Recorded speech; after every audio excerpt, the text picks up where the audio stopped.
Sorry if there may be a little bit of an echo. We're working on this house here, doing the inside and outside. But anyway, I want to tell you about this guy in South Central Correctional Center. The reason I'm telling you about this is because somebody asked me if there's anybody I was ever scared of in prison. Well, this guy made me really nervous. Of course, when I first got to prison, I was scared. You know, I was young, and first time in prison, I was scared. But this was years later, like over 20 years later. This guy would not smile. He would not laugh. He hardly talked to anybody. And, you know, he'd just stare at you. I remember one time I went to the chow hall. And usually me and my workout partners, the people I hang around with, we all kind of sit in the same table, same area, you know. I was one of the first ones through, and I sat down at this table, and I was expecting my workout partners to sit down with me.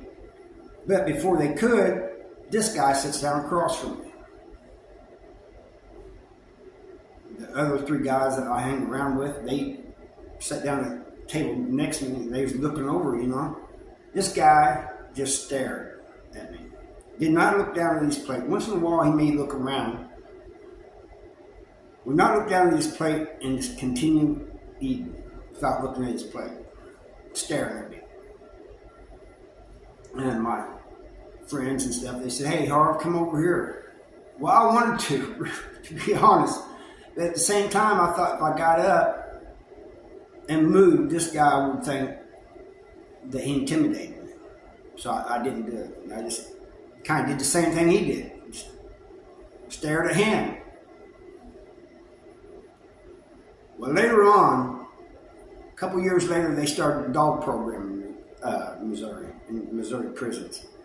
And he was one of the first ones to get in. One day I seen him, you know, it was all in the 3 house, and I was in the 3 house at the time. They take their dogs outside. So I was outside and I was talking to some people, and I seen him with a dog, and he's smiling and laughing and petting the dog. People would come up to him and he'd talk to them. I said, man, I gotta go see what's going on. So I walked over to him. I said, nice dog you got. I said, can I pet him? He goes, sure. He just smiling. I petted him. I said, hey, I don't mean to sound rude. I ain't trying to be disrespectful or anything, but I said, there was a time when you would not smile, not laugh, hardly talk to anybody. Now, you smile and laugh. He goes, well, this dog program gives me something to smile about. He goes, because, you know, we're training these dogs, and then people adopt them. We get them out of shelters, and we train them, and people adopt them. I said, yeah, I know. He goes, that gives me purpose. It's something, and plus just being around the dogs. You know, I like them better than people. And I said, what seems to have changed you? And he goes, well, I got, like I said, he said, I got purpose now. I said, I'll remember that one time in the chow hall, you sit down across from me. He goes, yeah? You have a problem with that? And I said, not really, except it was kind of unnerving, you just staring at me. And he goes, oh, I'm sorry about that. He goes, you know, I don't think he was doing it on purpose. And he says, when your friends called you, come over there, why didn't you go? I said, I wanted to, but I said, I thought if I got up and went over there, you'd think you intimidated me. He goes, no, I wasn't thinking that. But he goes, I was wondering why you didn't go over there. He goes, I don't know if you noticed it, but I kind of had a quizzical look on my face. I said, to me, your look didn't change at all. What's a quizzical look on you? You know, because he just kept staring. I mean, it wasn't a mean stare. It was just a blank stare.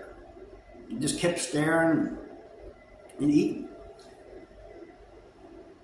I said, well, you know, it's good. I see you out here laughing and talking to people now and stuff. He goes, yeah, most of them's in the dog program, you know, and we all have something in common.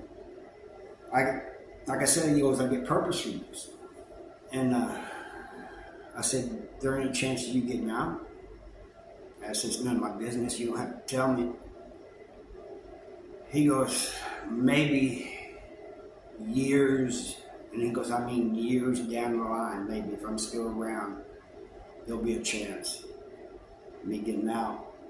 But he goes, I don't have to, I'm not even thinking about that right now. He goes, because that's almost out of imagination.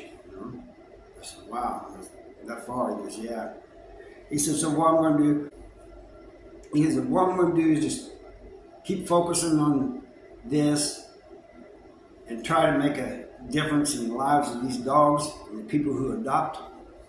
You know, he said, if we can make changes from in here out there, he goes, that's great.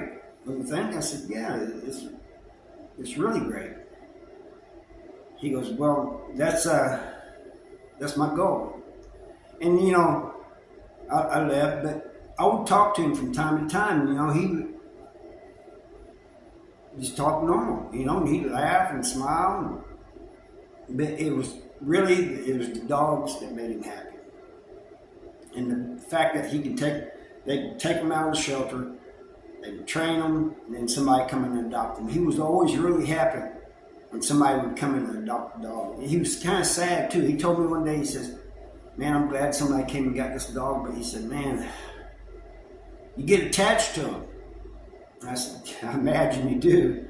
He goes, no, you get attached to these dogs. Even the people who were in the dog program would get attached to the dogs. You know, there's several of them there that I like. You know, but they're always leaving.